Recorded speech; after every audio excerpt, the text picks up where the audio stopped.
On today's episode of Gathering the Kings. The antidote to stepping out and doing something that takes courage is to just do it. I quit a full-time job with a big Fortune 500 company and started my first business. Suddenly I'm in an office, my pay is zero, no health care, it's terrifying. But doing it somehow was the antidote also. Just going out, doing it and being scared. I don't think I've ever been not scared. I think I've been terrified the whole time, ever since that one day. But, and That's open. Source of motivation too. We were failing. We ran out of cash 3 times. This 3 years, we barely got paid anything. Then we pivoted. The last pivot, we grew from 0 to a $24 million run rate in 2 years.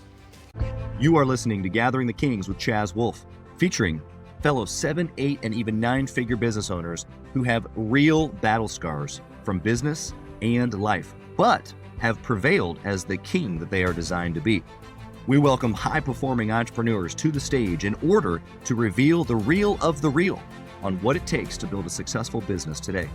We dissect the good and bad decisions they've made along the way that give a true and accurate picture of the journey of success and how you too can get there. Through this dialogue, you will learn the value of growing your network and surrounding yourself with power players and kings like today's guest. Grab your pen and notebook because we're about to dive in. What's up, everybody? I'm Chaz Wolfe, back to you here today. Another king on the stage, my brother Sanjit Singh. How we doing this morning? Doing good. It's very early here. Well, you and I both are here. We're committed, obviously, to our businesses. We're committed to each other at this point, and we're committed to this audience. So, Sanjit, what kind of business do you have, my man? So I'm a fractional chief revenue officer, and I operate under the company name Boltt, B as in boy, O-L-T-T. Love it. You and I are going to have an amazing conversation because we speak the common language of sales, revenue, growth, more, right? More is I love it. Yeah, more is better. And spoken like a true salesperson, growth solves everything. There's a lot of other things that go into that equation, but I assume that that's probably a similar belief that you hold, is that growth solves everything. Do you agree with that? Yeah, it solves a lot of problems, and it creates some problems, but then It does. Those are much easier to solve, I think. I think that I would agree with that, but I think every salesperson would also agree with that. And so maybe we'll convince some of the non-sales background people here today that growth is their problem. But Sanjit, tell us just a smidge about, obviously you said sales fractional leadership, but tell us just a little bit about what you do, what kind of clients do you serve, and then we'll get rolling into your story. Yeah, so fractional sales leadership is simply about serving multiple companies that may not need a full-time chief revenue officer, may not be able to afford a full-time chief revenue officer. Yeah. And so the kind of clients I have are usually, they're obviously, of course, B2B, which is what sales is. And they are typically 0 to 25 million. I've had clients as big as 70 million, but usually my sweet spot is 0 to 25 million. Yeah, I love that. They are in growth mode, but need a little help with that growth. Yeah, that's right. Yeah. That's awesome. You've got a background or your story. I know it comes from the tech world, although maybe you may not be like the traditional tech founder. Tell us a little bit about that. Yeah, I wasn't in tech. And then in 2013, I started my first tech company. And it sounds so funny when I say it, like people would ask me, how'd you get into tech? And I said, I got into tech by starting a tech company, it sounds insane, but that's exactly what happened. Through a series of, meeting people and an intention and a desire to get into the tech industry and pivot Right. into that, I went for it. Yeah. Yeah, this desire that you're talking about, it leads me right into my first question, which is, it's always the why. Like, why are you doing this? The greater desire, the deeper desire, rather. What was that desire to be in the tech industry, or is there something below that? Like, what makes you tick? Yeah, I got obsessed with this idea of finding leverage any way I could, because I didn't really fancy myself a high-powered player, Okay. And so the first thing I did was I got an MBA because I wanted the knowledge, but I also wanted the network. Network is leverage. And I really loved what I saw in the tech industry about the amount of leverage people were able to create in a fairly short period of time. even though I don't have a technical background at all, it's all sales and some marketing and some operations experience. And I didn't really know this at the time, but sales and my kind of background is sorely needed in the tech industry because most tech founders, even if there's more than one, typically don't have any background other than purely knowing how to code. Some do, of course, but Sure. the vast majority that I run across, don't. And so this is one of the major things that hurts them later. Yeah, and I would transcend that into most industries because tech was just the place that you got to see, and you've been able to pull the veil back and be able to see how true that is. The vein of sales, and I think this is where we're going to have just an awesome conversation. The vein of sales, or the beat of what it means to grow a revenue line is really absent from a lot of companies. And so I think that most companies listening today go, yeah, I would love more sales. And they probably don't consider themselves knowledgeable when it comes to sales or sales process or how to build a sales team or how to lead a team, whatever. So I think that you're spot on, and you've chosen the tech industry, and what a great spot for leverage. I want to press into that word though. What is leverage to you? What does it mean? To me, leverage is about I take a step and the results are 10 steps. Really. I mean, it's just being able to get a lot more output for the same input, same amount of effort. But kind of what you do, obviously, is what creates the leverage, Yeah. Now, how can, obviously in tech, we're talking about, software and usage, and that's their leverage. Right. For you as a fractional sales leader, helping a company like this who is, really good on the tech side, but needing, sales help, what's the leverage in what you do? That's a great question. Yeah. The leverage in what I do is taking a close look at their business and finding the levers that really drive sales for that particular company in that particular industry. Sometimes it's even taking a look at their process, their materials, even, how they're getting leads, how they're screening or qualifying leads. And very quickly, usually what I find is one major area of weakness, or I like to think of it as a bottleneck.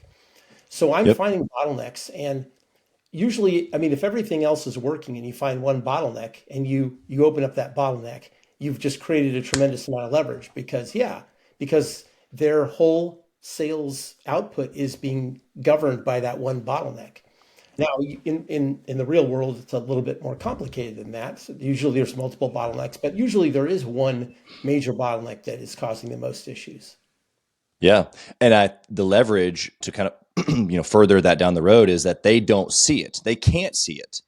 And hiring someone with your expertise, that's the leverage, is that I get to bring in your experience, your history, because in the sales world of their business, you can look at it and go within 5 seconds. It's that old story of, you call in the plumber and he was only there for 5 minutes, but charges you $4,000 or whatever the number is. It's like, well, wait a second, you're only here for 5 minutes. It's like, yeah, but you didn't know what lever to pull. Exactly. I did. And that was 30 years of experience. Yeah. In my case, it is 30 years of experience. And, I think that's the power of fractional in general, because this is a fast growing field. There's fractional HR leaders, fractional CFOs. And I think it's exactly what you're saying is we can get so much more done. Like if I think of myself as an early sales rep, if you had hired me full time, I'd be running in circles doing, not necessarily all the right things and getting basically low leverage, low output. And so that's the beauty of a fractional is, typically they are highly experienced people that you're going to get a lot out of the time that you buy from them. Yeah, absolutely. The leverage here that we've talked about is huge. And I think we can agree on being able to look into something quickly. What, like this 30 years of experience that you have, especially now in the tech space, but I bet you this answer that you're going to give me is relatable to all businesses listening. But, 9 out of 10 times, or maybe at least 6 out of 10 times, when you look at a business, what is that main bottleneck? What's the main category that, of course, you go into depth and you help them release it, but oftentimes, what is that main bottleneck? The most common bottleneck is they're not thinking about sales like an assembly line. Let me explain. So to me, a sale is like, You think about bottles going down this assembly line, you like 1,000 of them. And, Right. the key is what happens to each bottle, and is it, what are we doing to move that bottle down the assembly line as fast as possible? And what's the experience of each bottle? And does each bottle come out funny looking, or does it come out uniform? You know what I mean? So like The same. Yep. when the leads come in, how do they come in? How fast do we get to them? If you don't get to a lead in like an online lead, at least in our industry, if you don't get to it within 5 minutes, your chances of closing that lead go down dramatically. Oh yeah. And so Yeah, like hundreds of percents. yeah, absolutely. And so, things like that are really important. And what is their experience on your website if they're coming in through your website? What are the questions that they typically have? What's the buyer journey? Like they typically need to know this, then they need to know this, then they need to do this. And then, then they need to see a testimonial, then they typically talk to their boss and then they buy, or whatever the journey is. And so Yep. is your process, whether it's on the phone or online or whatever your process is, does it understand that and walk through it? And do you know what the different buyer personas are? Do you know how to quickly get rid of leads that are not going to buy? Do you know what those look like, what they sound like, and how to get rid of them quickly? Because you're trying to separate the wheat from the chaff as fast as you can and spend all your time on the wheat, right? And then you need to harvest the wheat as quickly as possible. So what's your average sales cycle? Is it 30 days? Is it 90 days? Is it a year and a half for enterprise software? You know what I mean? So you need to know those things. And you need to know how many people are on the buyer, team. In most cases, in a lot of industries, it's more than one person. Sometimes it's as many as 5, 6, 10 people. And are you talking to as many of those people as you can, and answering their concerns and understanding what each of them wants and addressing it, and then who's our competition, right? So thinking about it like an assembly line like that, and what are all the things, do I have a checklist? Am I going through the checklist and am I getting through it as quickly as possible? And then how do I automate some of these things, right? Because why do something manual? The second you can automate it. That's leverage right there. That's right. Yeah, I think that the assembly line phrase, I've never used that language, but it's absolutely right. Process, you hear sales process quite a bit, which is an assembly line is a process. It's step 1, step 2, step 3, step 4. It's never step 1, step 4, step 7, step 2. But tell me if you have found this to be true in the tech space, because a lot of companies that I've seen worked for in the past and then also now work with, their sales process is, well, first off, if they even have steps, a lot of times it's step 1, step 7, step 3, So there's this like fluidity that people feel like it's like, oh, it's sales. Like, I don't want to be robotic. I don't want to be an assembly line. I want to help people. Yeah. How do we combat this? Like, no, it has to be streamlined. It has to be the same. It has to be repeatable in order to grow revenue. Yeah. But yet at the same time, inside of that, we're creating an actual like human journey for them. No, that's great. That's a great point. I mean, sales is a deeply human thing. Marketing is sales at scale, and it's not as human. They can't. You're dealing with such enormous scale. You can't possibly, deal with the human side as much as a salesperson, which is generally a one-to-one experience. But I think what you're saying is true. It's that there is a balance between the two. I mean, sometimes you do have to go step 1 and then step 7. But like you said, if your goal is to grow, like the podcast is about 6, 7, 8 figure, business, you have to think about scalability and you have to shoot for that. And obviously we can't always get there perfectly and every business is different. But I think the goal is, can I make this business more scalable? And how do I do that? And like you said, to the extent you can, streamline and put things in a certain general sequence, knowing that, okay, in 5% of the cases, it's step 1, then 7, and then you go back to 2, 3, 4. Okay, at least you understand that. And things, for me, scalability has to do with automation, provides scalability, obviously. Then you have things like a very defined process makes it more scalable. Sales training materials, like a video library of actual sales calls that were unsuccessful and then ones that were successful. And so when you hire people, same thing. It's like bottles going down an assembly line. Can you train and onboard every employee quickly. And I'm, of course, talking about salespeople, but all employees. I've hired, people in customer success, and I've hired all sorts of departments. But of course, most of my experience with salespeople, but I found that to the extent you understand what a new employee needs to be successful, you create those materials and you onboard quickly. You don't want to be having to spend, as a CEO, let's say, you don't want to spend, 17 hours of your time onboarding somebody if you don't have to. Yeah, you're 100% right on the duplication, right? Because you cannot scale. Scale is duplication, and you can't duplicate if you have to be in everything. So all the examples that you gave, I hope that they were paying attention. You gave some really good examples there of scalability and how to do that inside of the sales process. I think that was a really good couple of minutes there. I want to ask you, kind of moving forward here, just a really good decision that you've made in your business. Of course, you've worked with a lot of other businesses, and so maybe you can pull some experience there as well. But inside of Boltt, what was just one good decision that you made that was just like, man, when I did that, a lot of other things came into place for me? Yeah, I mean, for me, I think because I already knew how to do the work. I couldn't go to a client and I could do the work with my eyes closed, sort of. And so I think for me, the trickiest part of growing a business like this is it's been a fun challenge because it's a hard business to build because you can't use some of the normal techniques you normally could. It's a very high trust sale. And so for me, the best decision I made was to get to know, for example, start mentoring at incubators, getting to know other fractionals, because that's my lead source, right? That's my source of growth. So I think the decision to do that, which actually didn't stem from wanting to grow my business, it stemmed from, wanting to help entrepreneurs. And that's one of the things that really drives me in my work and the mentoring that I do is just seeing, these new entrepreneurs who are super smart but they don't believe they can, some of them really struggle with their belief that they can do this. And then they talk to me and they're like, oh, well, if this guy can do it, anybody can do it. This guy doesn't know the difference between this programming language and this programming language, Right. And so, a lot of times it's me just telling them, some real simple things that they probably already know, but it just, gives them confidence that they can step out and do the next thing. Yeah, what you're talking about actually here is such an important principle, and it's not just you having it for yourself and believing that you could go do it for yourself, but you get to transfer that courage to others. We're even doing it right now.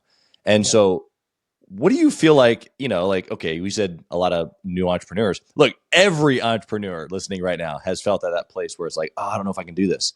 Yeah. And maybe that was a small little piece. Maybe that was a sales process. Maybe that was building a team. Maybe that was the next level of revenue that they were trying to get to. I don't know, but we've all felt that. What do you think? I mean, you kind of answered the question there as far as like, you giving them maybe pieces of knowledge or even showing them that, even though you don't know certain things, but what's the antidote? Like, what's the medicine to, I don't know if I can do this, especially with the people that you're working with?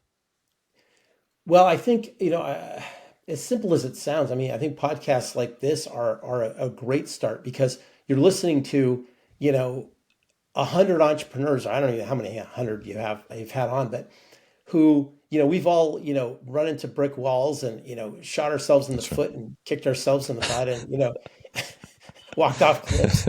I mean, we've all done such a tremendous number of idiotic things. I mean, we'll get into it, I'm sure, with me, but that, you realize, hey, these are just human beings just like me. And they're really not any smarter than I am. Being in sales, I've learned to sound, 10% smarter than I am. But I'm just as dumb or just as smart as anybody out there. And I would think that the rest of your guests would probably say the same thing. Yeah, it is really true. So I want to hit that home for the listener because it's funny because you have this feeling that like they're better than me, to your point, right? Or they must have something, they must know something, they must, have a special talent. And we all have, unique talents. But when you listen to enough people, to your point, whether it's here on the show or other podcasts or a conference or you have a mastermind group that you go to locally or something like Gathering the Kings, it's like all that recognition that like, oh, he puts on his pants like I do. And he struggled last week with the idea of burnout, or he's frustrated because he can't find a sales leader, or whatever the problem is, it's like, oh, okay, got it. I can do this. For whatever reason, I don't know what that translation is. It's like your problem equals I'm now okay. It's No, belief. yeah, and I think the other antidote that comes to mind is it's even more of a it's almost a non-insight, but it's kind of like the antidote to stepping out and doing something that takes courage is to just do it. I mean, I think people feel like, well, I have to do it with gusto and no fear in my heart. And I think that's Right. that's the furthest thing from reality. I mean, I was scared when I quit a full-time job with a big Fortune 500 company and started my first business. Suddenly I'm in an office, my pay is zero, no health care, all this stuff. I mean, it's terrifying. But doing it somehow was the antidote also. Just going out Yeah. and doing it and being scared. I don't think I've ever been not scared. I think I've been terrified the whole time, ever since that one day. But, you know, and That's some open. source of motivation too. Absolutely. I appreciate you saying that, because I think that there's a wrap up in a lot of people's mind of they've got it all together, right? And here we are, we're talking about strategy and sales and, belief. But the real is that this morning when we both woke up, there was a voice that said, go back to sleep, don't do it, you can't, or you're not good enough, like whatever those things are. And really, for the listeners, that Son and I have just over the course of time quieted that voice. That's all. It doesn't mean that it's not there. It just means that we've gotten better at whooping him in the face. Right? Yeah. Yeah. I mean, people meet me and they're like, oh, you're in sales, you're this extrovert. And I think it's a continuum of extrovert to introvert. I'm significantly more introverted than people think. And, I'm even being on this podcast is scary for me, but I do it and hope for the best. Hey, kings and queens, Chaz Wolfe. I want to talk to you about something that's super important to me. We put a lot of time and effort, we meaning myself and my team, into this podcast, into the content that goes out every single day. And if you have been getting any sort of value or insight from this, we want it to be able to reach other business owners too. So we would love if you would like, comment, share, leave a review, post, share again, all of the things on social media, on all the different platforms, or even on the podcast mediums of Apple and Spotify. We would love to be able to get our content into more hands, more entrepreneurs, so they can grow their business as quick as possible. Together, we are building a community of like-minded entrepreneurs who are committed to growing their businesses to new heights. So let's do this. Let's help each other. Let's help each other grow. Yeah. When you said a couple minutes ago, you said walking off ledges, and I thought, well, yeah, sometimes I've done that willingly. Sometimes I didn't know. Right. And, okay, if we're putting that into like this belief factor and I'm going to go cliff jumping, like I'm going to purposely jump off this thing because I know that it's awesome and it's going to be great when I get there. But like, man, I'm terrified right now. To your point, the medicine is just jump. And that doesn't mean when you jump that you're not like shaking and wondering and your heart, stays up on the top of the cliff and you jump, your body jumped, and you feel the difference between your heart staying up here and your body jumping. Yeah. But eventually it's like the feeling of falling and the feeling of like, wow, this is amazing. And then you hit the water and then it's like, oh, I want to do it again. Or whatever extreme example that we want to give, but it's action. It's going, you know what? I don't know if I can do this, but I'm going to do it anyway, and we'll see what happens, right? Yeah, and that doesn't mean going in, without any plan. I mean, That's right. I had a serious plan when of course we made a lot of changes to that plan. The plan was great, but I had I had a lot of reasons to believe that I would be successful, and so it's not just about jumping off a cliff, but some people will study and make a plan and forever and never jump. So it's a combination of the two. It really is. Yeah, I believe in that. Let's flip the coin for you here. Let's talk about one of those bad decisions, the not great hours. You've already been pretty open with us. Tell us what that hour looked like. A bad decision, man. It's like, which one? I have a lot of respect for my former business partner that I did my first start with, and we are still friendly and we have an amicable relationship. However, I don't think it was a good fit from day one. And I just wish I had listened to my intuition. And as we we were failing. We ran out of cash 3 times. This 3 years, we barely got paid anything. Then we pivoted. The last pivot, we grew from 0 to 24 million to a $24 million run rate in 2 years. So Wow. it was absolute chaos that 2 years. And so when you're going in the trenches at that kind of pace, and during that same time, during the time that we did the 3 pivots and then we grew, we raised close to $20 million in mostly venture capital money, and of course angel money before that.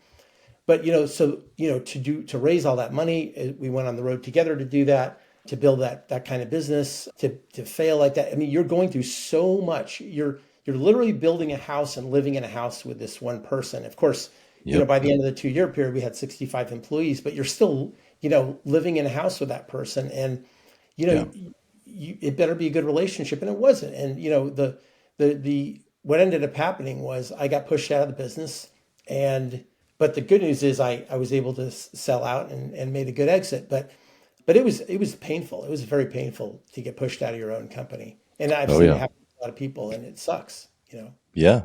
Yeah. We've got a famous story of Jobs having that happen, right? But the reality is still the same, is that for some reason along the way, there wasn't alignment. What do you think, looking back on that? Because there's probably a lot of people listening right now that either are in a partnership, they're considering a partnership. We've had guests on the show swear by partnerships. Others be like, never, ever, ever, ever, ever. Obviously, there's 2 sides of the story to every story. But for you, going back, and if you had to do it again and you were going to do the same exact partnership, would it be clear communication? Would it be better expectation? What would have been the solution to that? I just think it was a bad fit. But of course, there is a lot of things I could have done better. There's no question. I think I could have been much better at, like you said, communication. I think there's something that underlies a lot of this stuff, which I don't know if it gets talked about a lot, which is, emotional regulation. I mean, we come into this business, I can only speak for myself, but I've met a lot of fellow entrepreneurs that, a lot of us have ADD. A lot of us are very poorly regulated emotionally. Yeah. And that's something I've had to learn is, I can't run around and build a successful business being completely emotionally dysregulated and not being in touch with what I'm feeling, how to process those feelings.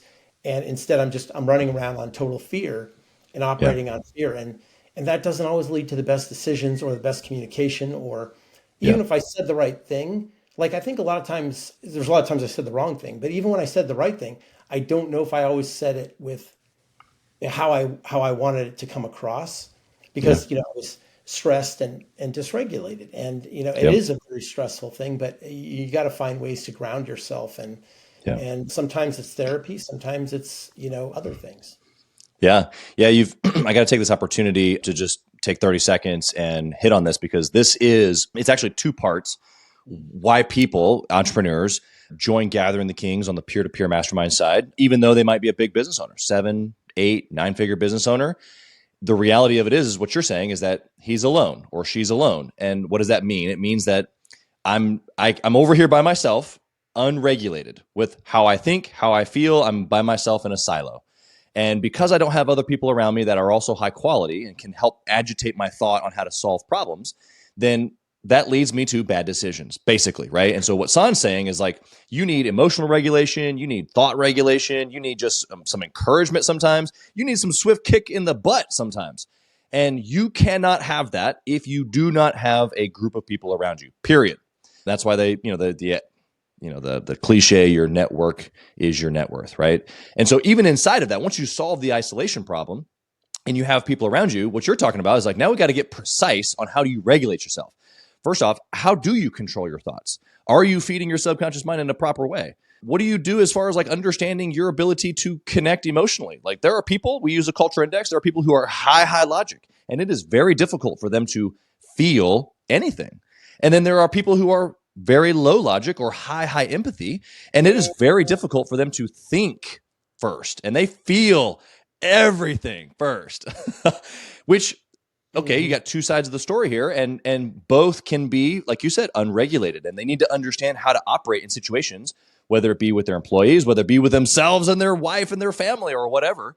so that, these situations don't happen. Better communication, partnerships, employee relationships, like all of these things matter based on this individual that you're talking about, the entrepreneur, A, getting around people, and then B, starting to work on thyself.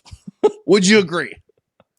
Yeah, 100%. I think mastermind groups are terrific. I've been a part of them in the past. I'm still part of them, different forms of them. And I think Sure. I think I'm a huge proponent of that. Yeah, for all the reasons that you said.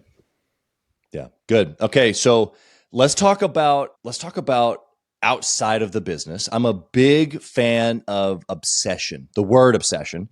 I completely disagree with the word balance. And so from your perspective and your 30 years of experience, like you said, how have you gone about obsessing in those other areas of life? There's other dimensions. There's family, of course, your health, the physical, emotional, there's lifestyle, there's all these other areas of life. How do you go all in on those things at the same time of obsessing with your business? Man, that's a great question. I've done a terrible job, with a lot of those things, and I've been way out of balance. Yeah. And I guess I'm still learning, but I think whatever you want to call it, obsession for each of those things or balance, however you want to call it, I think everyone has to find their way of approaching it. I think it's different for everybody, but Yeah. I think that you can't ignore any of them, and you That's just right. have to figure out, like when I was building my business, the one I've been talking about, no matter what happened, I was home for dinner, and no devices. My spouse and I ate dinner together, and then we walked the dogs together, and we talked, and that was there was no compromising on that. Yeah. Sometimes I was out of town, or of course, where I had a Sure. business. But absent anything really that I couldn't get out of, that was sort of something I did every time. Yeah, I love that example. It's simple but profound. I love the one word that you said. I guess it's a compound word. It's a no compromise or a non-compromisable thing that you guys agreed on. You came into an agreement with your spouse, and you weren't going to let that agreement go. You took it very seriously. And I think that what you just described is what equates to obsession. If I'm going to obsess in my business, well, we know what that means. I'm up early, I'm up late, I'm working on my sales, I'm building my process, I'm hiring a guy like San to help me with that, or maybe I'm working on marketing, I'm in the operations, I'm building teams, whatever it is I'm doing. But then what about the rest? It's like, how do I go at it with the same intensity? Or in your case, the same, no, I'm not compromising here. It's discipline. It's like, no, I made a choice. I've come into an agreement with my spouse. I'm going to do this thing. Yeah. And I think you gave a great example. Yeah. Yeah. What do you think the results of that have been for you guys? Because, obviously, the multiple companies now, and, what's been the result of like, no, this is important to us? I think that was a successful formula for me at the time. Unfortunately, my marriage didn't last. I don't think the business certainly didn't cause it, but it didn't help. And I think it's very hard on people. I think businesses can be very hard on people. That's why I think what you're saying is so important. Yeah. And certainly, we didn't split up during the business. And I think there was things like this that were important for us. Absolutely. But, and I think there's other ways to find balance. Like, there was a lot of times where it's like we have to sit down and talk about this thing with me and my partner. And instead of doing it in our office, we would walk around the block or walk in the park and talk about it. Yeah. So we were always finding ways to get exercise. There was a time when I read this book by this guy who was at Facebook, and he burned out, and I think he had a nervous breakdown, is what he said. Wow. And so he took some time off and did some reflection, and then he started doing things like playing Frisbee in the park with friends. And he found that there was something about introducing play into his daily routine that was incredibly rejuvenating for him. It fed him in some way. Yeah. And so I read this book and I was inspired. So I came to the office and somebody said, "Hey, I want to talk about something." We were in an incubator. And so I said, "Hey, there's a ping pong table over there. Let's hit the ping pong back and forth and have this meeting." And so that turned into a ritual every day where all of us at 3:00 would go and play ping pong, and we just round robin style, and it turned into like a really fun thing that we all look forward to. The whole day we're waiting for ping pong. We're working, but we're waiting for ping pong. So it was, it built a lot of team spirit, and it was a wonderful thing, and introducing play into my daily routine's always been a great thing. Yeah, those are great examples of actually multiple things. The team building is just a piece of it, but the allowing obsession to be outside of just the task at hand, right? Going at things hard in all ways. I like to say work hard, play hard. And sometimes we're playing and working at the same time. That's integration, really. Rather than balance, it's like it's work-life obsession or work-life integration. Yeah. So I got one last question here for you, San. You've got, like you said, decades of experience. If you had the chance to whisper in the younger San's ear, what would you tell that guy? I think I would tell him about this idea of leverage. You know, not that my younger self wouldn't know that, but give examples and really talk about how to find how to be able to do things faster, how to get there faster, how to spend less time, wasted doing other things that don't matter. Yeah. Yeah. He didn't understand the depth of what leverage could actually mean for him, right? Yeah, or how to use it. What are some ways I could do that. Yeah. There's probably a lot of listeners that have heard the word leverage. Okay, greater output for less input. But then they're like what you're saying. How do I do that? And an easy way would be to get with San and look at your sales process now, right? But in all seriousness, there's pieces of your business, there's pieces of your life, really. What we're talking about is optimizing. We're talking about peering into a dimension of your life. I mentioned several of them earlier and going, okay, what's a bottleneck that I can remove that just instantly gives me leverage? Would you agree with that? Yeah, and I think leverage. Okay, so to give a little bit more texture to that, if you're and I don't know that I certainly didn't do this, and I don't know how many of your listeners do it. Is as you're trying things, and I'm one of the things I am glad that I have become is a kind of a wild experimenter, and if I see an opportunity, I will try it. If I see an opportunity to gain leverage or get better results, I'll try some pretty crazy things, and Yeah. and but I think as you're doing things, to stop every few weeks and just sit down with yourself or a partner or an accountability team, like your circles, king circles, is like to say, is this working or not? And if Yep. it's not, like if I'm trying three things and two aren't working, get rid of them, double down on the thing that's working, and put a couple more experiments in the hopper. And Yep. don't be afraid to experiment. And if something isn't working, I think I wasted a lot of time feeling bad about it. What's there to feel bad about? Just get rid of it and try something else. I mean, what's the big deal? It's not a failure. It's just it didn't work. Let's move on. If a business fails, try another business. It's why sit around and beat yourself up? There's no point in that. Yeah, that's so powerful. Basically, you've got this list of all the things that could be successful, and you're just crossing them off. That one wasn't. That one wasn't. That one wasn't. No big deal. You don't have to go back to it. That's the good part. You've eliminated it from the list. Yeah, that's right. And guys like you and I just have made it further down that list. Yeah, yeah, yeah. We've Exactly. just crossed more things off, right? Yeah, and because if you don't know what creates leverage, you got to try things. And like for me, I'd heard my whole life, it's not what you know, it's who you know. I'm like, great. That's wonderful for people who grew up with their neighbors are all Fortune 500 CEOs. Good for them. Right. What am I going to do?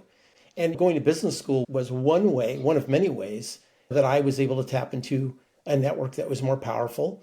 Maybe you save your pennies and join a club or something, or a golf club, whatever. But finding ways to get around people who are going to be able to help you, genuinely help you get to where you want to get to. Any way you can do that is one possible way of leverage.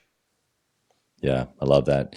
Great descriptions there. Super practical insight. San, how can the listener find you? Number one, if they're in the tech space and they are looking to grow their business and they need a sales leader to help them do that, how can they find you? Also, if they're just an entrepreneur and they want to connect with you, where can they find you? Sure. They can go to my website, Boltt, B as in boy, OLTT.io, and contact me there. Perfect. Yeah, actually, it's a great website. I was there earlier this morning, giving a refresh to myself. But you've done things well. You've given us really practical stuff here. I don't want the listener to think that just because, like you said, maybe your experience comes from a fractional place. That man, there's a lot of like really key pieces of information that they could go apply today, actually. So I thank you for that. We appreciate you being here on the show, giving of that 30-year experience. And I wish nothing but the success and the best for you and Boltt and all the things that you touch here in 2023. Thanks for being here. Thank you. Thanks for having me on. It was really enjoyed the conversation, Chaz. Thank you for listening to Gathering the Kings today. I hope that you were able to pull out a few nuggets to go apply into your business right away. More importantly, though, I hope that you're realizing that it takes more to be successful than just being by yourself, doing it all on your own, carrying the weight all by yourself. What I have realized, not only in my own journey from multiple businesses and multiple different industries, and now interviewing over 200 or 300 other very successful 7, 8, and 9-figure business owners, is that it's tough to do it alone. And so Gathering the Kings exists to bring together successful entrepreneurs. In fact, we are putting together 1,000 kings, specifically who are grateful but not done. We're intentionally assembling kings who fight tooth and nail for their business, family, and communities. And here's what we believe, that in the pursuit of excellence in those areas, that it ignites within us the responsibility to govern power and forge a lasting legacy. So if that relates and resonates with you, and you know that you need people around you, sharp, qualified, other very successful business owners, I want you to go to gatheringthekings.com. I want you to take a look at what we're doing and see if it makes sense for you to be part of our pursuit to 1,000 kings. Talk soon.